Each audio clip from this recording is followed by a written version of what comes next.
Hello everyone, this is Bhavya Rampal, your trainer and guide for cracking all school teaching exams, and I once again welcome you all on this exceptional and revolutionary platform that is Learn to Lead Tutorials. So I hope students you all are doing very hard studies. I hope you all are fine and I hope you have subscribed our channel till now. लेकिन अगर अब तक आपने हमारे इस channel को subscribe नहीं किया है तो जल्दी से इसको सब्सक्राइब कर लीजिए, क्योंकि हम अपने चैनल के थ्रू आप सबको प्रोवाइड कर रहे हैं 100% free of cost quality education, वो भी for various competitive exams just like UGC net, JRF, CTET, PTET, KVS and many more. And future में भी हम आपके लिए बहुत सारे ऐसे कोर्सेज लॉन्च करने वाले हैं जिससे आपकी स्टडीज़ में कभी भी फुल स्टॉप नहीं लगेगा. So this is the best, आप कह सकते हो ये आपके लिए एक बेस्ट प्लेटफॉर्म है जिसके थ्रू आप जो है अपने डिफरेंट वेरियस कम्पिटिटिव एग्ज़ाम्स के लिए प्रिपरेशन कर सकते हो, वो भी फ्री ऑफ कॉस्ट, और वो भी आपको हम यहाँ पे क्वालिटी एजुकेशन जो है कंप्लीट कोर्सेज हम आपको यहाँ पे प्रोवाइड कर रहे हैं. सो जल्दी से विदाउट वेस्टिंग एनी टाइम आप जल्दी से, अगर आप हमारी इस वीडियो को पहली बार देख रहे हैं या अगर आप पहली बार हमारे चैनल पे आए हैं तो सब्सक्राइब ज़रूर कर लीजिएगा हमारे चैनल को. तो चलिए स्टूडेंट्स, आज के इस लेक्चर में, आज के इस वीडियो में मैं आपके लिए लेके आई हूँ continual part of 7th class geography chapter number 8.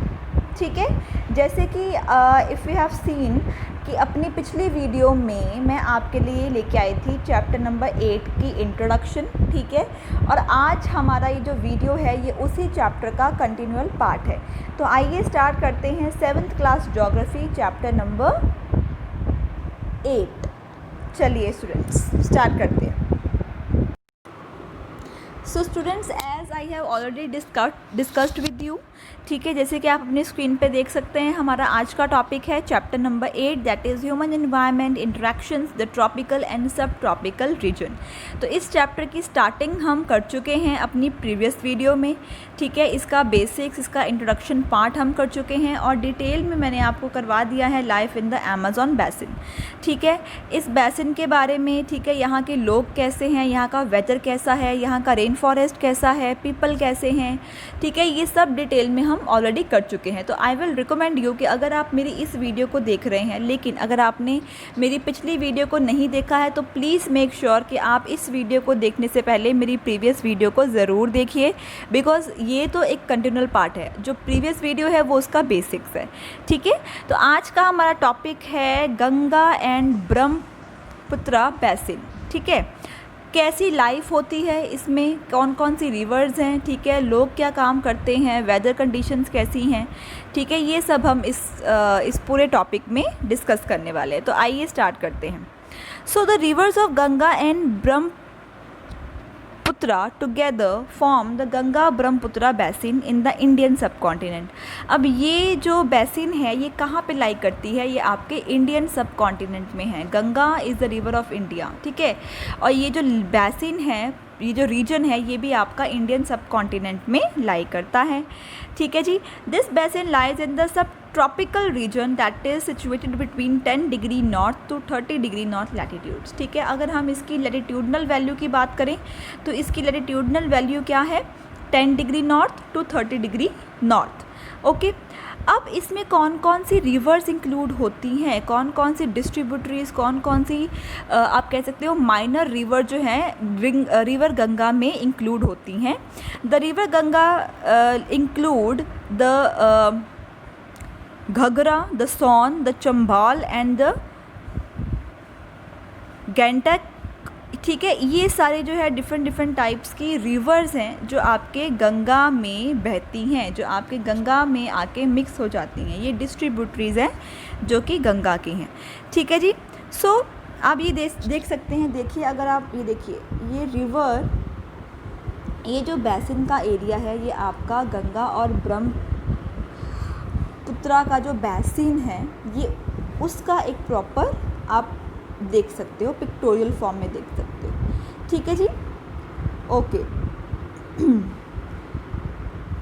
तो ये देखिए, अगर हम यहाँ पे इंडियन का जो मैप है, इंडिया का मैप है, उसके अकॉर्डिंग अगर हम देखें तो देखिए यहाँ पे गंगा रिवर आपके कहीं ना कहीं हरियाणा के एरिया से स्टार्ट होती है, यहाँ से जो भी आपका ग्रीन ग्रीन पार्ट है, ठीक है, हरियाणा के थोड़ा सा एरिया जो है आपका हरियाणा से स्टार्ट हो रहा है, ठीक है। आपका कुछ जो एरिया है रिवर्स का वो राजस्थान में भी है, कुछ एरिया जो आपका रिवर है वो मध्य प्रदेश में भी है, उत्तर प्रदेश का पूरा पूरा एरिया, नेपाल का पूरा एरिया यहाँ पे कवर हो रहा है, ठीक है। बांग्लादेश से गुज़रती हुई ये जो है आप कह सकते हो कि सिक्किम, आपका ये जो असम है, ठीक है, ये प्रॉपर एरिया जो है ये एक पूरा का पूरा बेसिन जो है वो आपका गंगा और ब्रह्मपुत्र का बेसिन है, ठीक है। ये सारा जो एरिया है ये इनके अंडर आता है, ठीक है जी।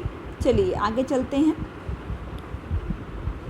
Himalayas and the Sundarbans delta R the main features of this basin, ठीक है।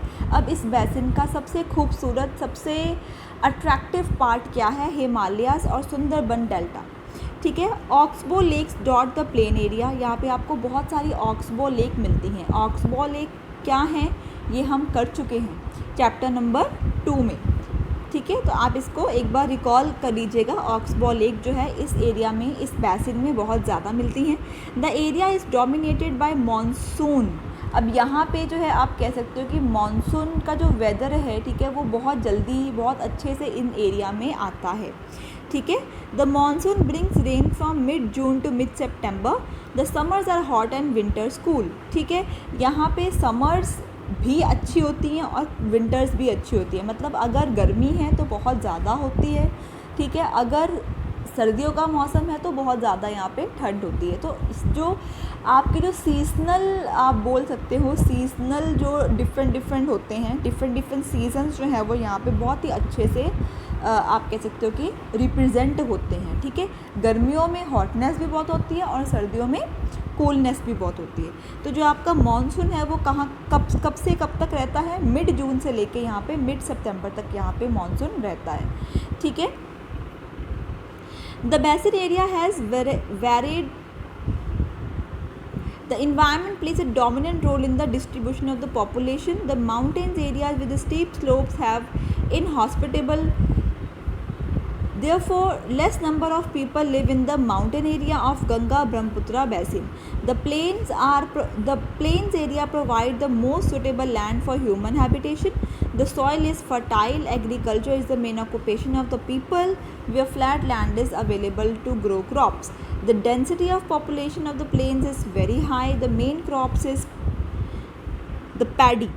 Since cultivation of paddy requires sufficient water, it is grown in the areas where the amount of rainfall is high. इस पूरे के पूरे paragraph में क्या बताया गया है? सबसे पहली बात, यहाँ में जो इन्वायरमेंट है ना वो बहुत ही अच्छा होता है, ठीक है। इस पर्टिकुलर एरिया में, इस पर्टिकुलर आप कह सकते हो कि बेसिन में, ठीक है, जो इन्वायरमेंट होता है, जो वेदर कंडीशंस होती हैं बहुत ज़्यादा अच्छी होती हैं, फेवरेबल होती हैं, ठीक है। माउंटेन के जो लोकेशंस होती हैं, ठीक है, वो बहुत ही ज़्यादा खूबसूरत होती हैं, ठीक है। और यहाँ पे क्या है, जो आपके माउंटेन्स वाले लोकेशंस हैं, ठीक है, वहाँ पे लेस नंबर ऑफ़ जो लोग हैं वो वहाँ पे रहते हैं। ऑफ कोर्स जो माउंटेन वाला लोकेशन होगा वहाँ पे जो है सॉइल जो है इतनी अच्छी नहीं होती, ठीक है, इसलिए माउंटेनियस जो लोकेशंस होते हैं, ठीक है, वहाँ पे लोग जो है वो इतनी पॉपुलेशन नहीं होती, ठीक है। पॉपुलेशन कहाँ होती है? यहाँ पे जो आपके नॉर्थ वाले हैं, ठीक है, जो आपका नॉर्थ पार्ट है इसका, वहाँ पे बहुत सारी पॉपुलेशन होती है। क्यों होती है? क्योंकि यहाँ की जो सॉइल है वो बहुत ज़्यादा फर्टाइल होती है, ठीक है। मतलब काफ़ी एग्रीकल्चर जो है वो यहाँ पे आप कर सकते हो with the very fertile soil, ठीक है। इसलिए जो इसका जो नॉर्थ रीजन है वहाँ पे एग्रीकल्चर जो है वो बहुत ज़्यादा होता है। लोगों का जो मेन ऑक्यूपेशन है वो क्या होता है? एग्रीकल्चर होता है, ठीक है।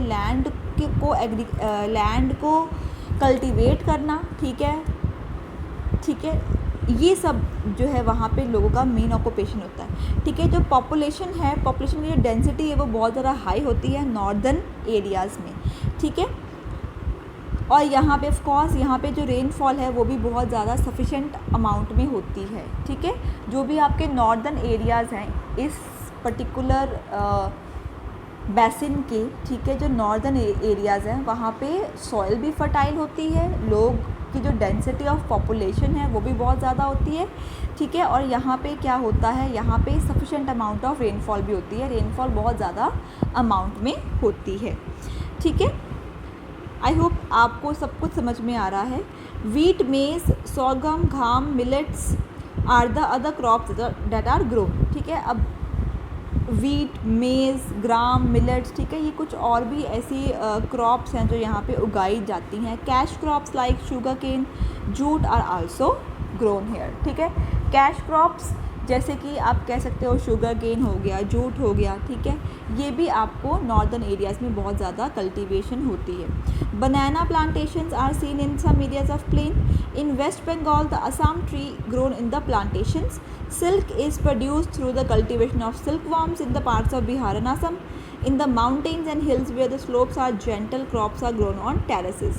ठीक है, अब यहाँ पे इस पूरे पैराग्राफ में बताया गया है कि कौन कौन सी आप कह सकते हो कि किस किस चीज़ की कल्टीवेशन जो है वो यहाँ पे होती है, ठीक है। वीट, मेज़, ठीक है, और आप कह सकते हो शुगर केन, जूट, ठीक है, और टी, ठीक है। टी की जो प्लांटेशन है वो भी आपके जो माउंटेन वाले एरियाज़ है वो वहाँ पे बहुत ज़्यादा होती हैं। सिल्क भी जो है यहाँ पे प्रोड्यूस कल्टीवेट होता है, कैसे होता है, through the cultivation of silk worms, ठीक है।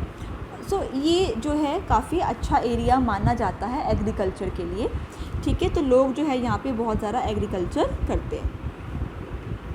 Okay, the vegetation cover of the area varies according to the type of landforms. In the Ganga and Brahmaputra plain, tropical deciduous trees grows along with teak, sal and peepal. Thick bamboo groves are common in the Brahmaputra plain. The delta cover area is covered with the mangrove forest, ठीक है। सबसे important बात यहाँ पे आपने retain करके रखनी है कि यहाँ पे जो है डेसिडियस ट्रीज़ जो हैं वो यहाँ पे पाए जाते हैं, जैसे टीक, साल, पीपल, ठीक है, और बैम्बूज़ की बात करें तो वो भी यहाँ पे कॉमन है, ठीक है। और ये जो डेल्टा है कहीं ना कहीं इस डेल्टा को इस डेल्टा के आसपास, ठीक है, क्या है, मैंग्रोव फॉरेस्ट होते हैं इस डेल्टा के आसपास। In the parts of Uttarakhand, Sikkim and Arunachal Pradesh, coniferous trees like pine, deodar and fir can be seen because the climate is cool and the slopes are steep. अब जो आपके mountainous areas हैं, ठीक है, जो आपके mountain वाले locations हैं, एरियाज़ हैं, वहाँ पे कौन कौन से ट्री होते हैं, पाइन, deodar, फर, ठीक है। तो ये जो ट्रीज़ हैं वो आपके माउंटेन वाले एरियाज़ में होते हैं, ठीक है। अब बात ये यहाँ तक तो हमने बात कर ली, आप कह सकते हो कि यहाँ पे लैंडफॉर्म्स कैसे हैं, ठीक है, यहाँ पे कौन कौन सी चीज़ की कल्टीवेशन होती है, यहाँ तक हमने ये पढ़ लिया। अब हम पढ़ने वाले हैं कि वाइल्ड लाइफ कैसा है, यहाँ पे जानवर कैसे हैं, क्या क्या क्या करते हैं, ठीक है। So there is a variety of wildlife in the basin. Elephants, tigers, deer, monkeys are common, ठीक है। वाइल्ड लाइफ की बात करें तो इस बेसिन में नंबर ऑफ़ वाइल्ड लाइफ है बहुत ज़्यादा, आप कह सकते हो डिफरेंट वैरायटी के आपको यहाँ पे वाइल्ड लाइफ मिलेंगे। एलिफेंट्स होते हैं यहाँ पे, टाइगर्स, डियर्स, मंकीज़ होते हैं। One horn rhinoceros is found in the Brahmaputra plain in the delta area. Bengal tiger, alligators are found. Aquatic life abounds in the fresh river waters, the lakes, the Bay of Bengal Sea. The most popular varieties of fish are rohu, kalta, hilsa. Fish and rice is the staple diet of the people living in this area. ठीक है, अब यहाँ पे wild life में क्या क्या आप कौन कौन से एनिमल्स आपको दिखेंगे, एलिफेंट्स होंगे, टाइगर्स, डियर, मंकीज़ होंगे, वन हॉर्न्ड राइनोसरस। अब ये देखिए, आप इसको अगर जूम करके देखिए, ये आपका वन हॉर्न राइनोसरस है, ठीक है, जिसका एक ही सींग है, ठीक है। तो ये जो आपके वन हॉर्न राइनोसरस है वो यहाँ मिलते हैं। बंगाल टाइगर्स, ठीक है। एक्वाटिक लाइफ यहाँ पे बहुत ज़्यादा है क्योंकि यहाँ पे रिवर्स बहुत ज़्यादा हैं, ठीक है, तो जहाँ पे रिवर होंगी वहाँ पे आपकी एक्वाटिक लाइफ जो है वो भी बहुत ज़्यादा होगी, ठीक है। और यहाँ पे फ़िशेस जो हैं वो बहुत ज़्यादा डिफरेंट टाइप की, डिफरेंट वैरायटी की फ़िशेस आपको यहाँ पे मिल जाएंगी। और जो इस एरिया के जो आसपास के जो लोग हैं वो उनका जो स्टेपल फूड है, जो मेन फूड है वो क्या होगा, वो उनका फ़िश और राइस ही होता है। मतलब ज़्यादा से ज़्यादा जो है वो डेली में फ़िश और राइस को खाना पसंद करते हैं, ठीक है। ओके, आई होप आपको यहाँ तक सब कुछ क्लियर है। Okay, the Ganga and Brahmaputra plain has several big towns, ठीक है, काफ़ी शहर हैं इस बसीन के आसपास, इस बैसिन के आसपास काफ़ी शहर हैं और काफ़ी टाउन्स भी हैं। The cities of Allahabad, Kanpur, Varanasi, Lucknow, Patna, Kolkata, all with the population of more than 10 lakhs are located along with the river Ganga, ठीक है। अब रिवर गंगा के आसपास कौन से बड़े बड़े शहर हैं, ठीक है, कौन कौन से हैं? कानपुर, वाराणसी, इलाहाबाद, लखनऊ, पटना, कोलकाता, ठीक है। ये ऐसे शहर हैं जो बहुत बड़े बड़े शहर हैं और जो कि आपके गंगा रिवर के आसपास के जो बड़े बड़े शहर हैं वो ये हैं, ठीक है। The waste water from these towns and industries is discharge into the rivers, this lead to pollution of the rivers. अब अगर बड़े बड़े शहर हैं किसी भी रिवर के आसपास, अगर कोई बड़े बड़े शहर होंगे तो उसका एक ड्रॉबैक भी होगा कि जो भी वेस्ट मटेरियल है, जो भी वेस्ट होता है, ठीक है, वो सब कहाँ पे जाके डंप होता है? वो आपके रिवर्स में जाके डंप होता है। लोग जो हैं what they are doing, they are dumping their waste, ठीक है, इनटू द गंगा, ठीक है, और इनटू द डिफरेंट रिवर्स। तो इससे क्या हो रहा है, जो आपका वाटर पोल्यूशन है वो बहुत ज़्यादा इंक्रीज़ कर जाता है इन एरियाज़ में। All the four ways of transport are well developed in the Ganga Brahmaputra basin. In the plains areas, the roadways and the railways transport the people from one place to another. ठीक है। अब अगर transportation की बात करें, modes of transport की बात करें, तो यहाँ पे बहुत ज़्यादा आप कह सकते हो कि सारे के सारे जो 4 वेज़ हैं वो काफ़ी यहाँ पे डेवलप हो चुके हैं। रोडवेज़ भी हैं, रेलवेज़ भी हैं, ठीक है। और आप बोल सकते हो कि और भी जो काफ़ी जो आप कह सकते हो वाटरवेज भी हैं यहाँ पे। तो जितने भी मोड्स ऑफ ट्रांसपोर्टेशन है वो यहाँ पे यूज़ होते हैं। The waterways is an effective means of transport particularly along with the reverse. Kolkata is an important port on the river Hooghly. The plain area also has a large number of airports, ठीक है। तो transportation का कोई भी यहाँ पे कोई भी ड्रॉबैक नहीं है, कोई भी मोड ऑफ ट्रांसपोर्टेशन लेके आप यहाँ पे ट्रैवल कर सकते हो, ठीक है। Okay, the tourism is another important activity of this basin. अब लोग जो हैं यहाँ पे बहुत अट्रैक्ट होते हैं क्योंकि यहाँ पे आप कह सकते हो कि साइट्स इतनी अच्छी अच्छी होती हैं कि लोग जो हैं दूर दूर से यहाँ पे आते हैं इन साइट्स को देखने के लिए। Taj Mahal on the banks of river Yamuna in Agra, ठीक है। ताजमहल बिल्कुल पूरे वर्ल्ड का एक आप बोल सकते हो 7वां आप बोल सकते हो बहुत ही पूरे वर्ल्ड में ताजमहल बहुत फेमस है, ठीक है। तो ताजमहल जो है वो भी आपका इसी गंगा ब्रह्मपुत्र बैसिन में इंक्लूड होता है। आगरा में है ये यमुना रिवर के बैंक पे, ठीक है। Allahabad on the Confluence of reverse Ganga and Yamuna, Buddhist stupas in Uttar Pradesh and Bihar, Lucknow with its Imambara, Assam with Kaziranga and Manas with wildlife sanctuaries and Arunachal Pradesh with a distinct tribal culture are some of the places worth a visit, ठीक है। तो यहाँ पे बहुत सारे ऐसे places हैं जो कि बहुत सुंदर सुंदर हैं और जो कि पूरे वर्ल्ड फेमस हैं और लोग जो हैं वो सिर्फ इंडिया से ही नहीं, बहुत से वेस्टर्न कंट्री से, अब्रॉड से भी लोग जो है यहाँ पे उनको देखने के लिए आते हैं। तो टूरिज़म जो है वो यहाँ पे बहुत ज़्यादा इम्पॉर्टेंट एक्टिविटी है, ठीक है। Okay, so thank you so much students. इसी के साथ हमारा ये चैप्टर जो है वो फिनिश हो जाता है। चैप्टर 8 हमने कंप्लीट कर लिया है।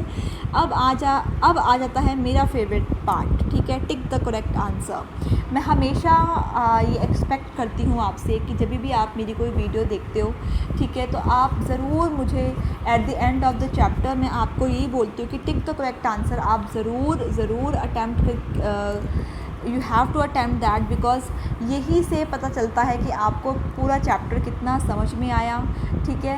कहीं ना कहीं ये आपकी इवैल्यूएशन के लिए भी बहुत ज़्यादा इम्पॉर्टेंट है। तो आज के जो टिक द करेक्ट आंसर हैं वो आपके स्क्रीन के ऊपर आप देख सकते हो, ठीक है। और आई रियली होप कि जब भी आप में से कोई भी मेरी वीडियो देख रहा होगा तो वो एट द एंड इसके आंसर मुझे कमेंट बॉक्स में ज़रूर कमेंट करके बताएगा। सो इसी के साथ स्टूडेंट्स हमारा आज का टॉपिक यहीं पे ख़त्म होता है।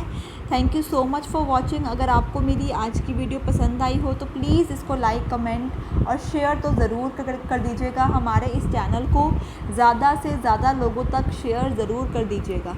सो इसी थॉट के साथ this is Bhavya Rampal saying good bye.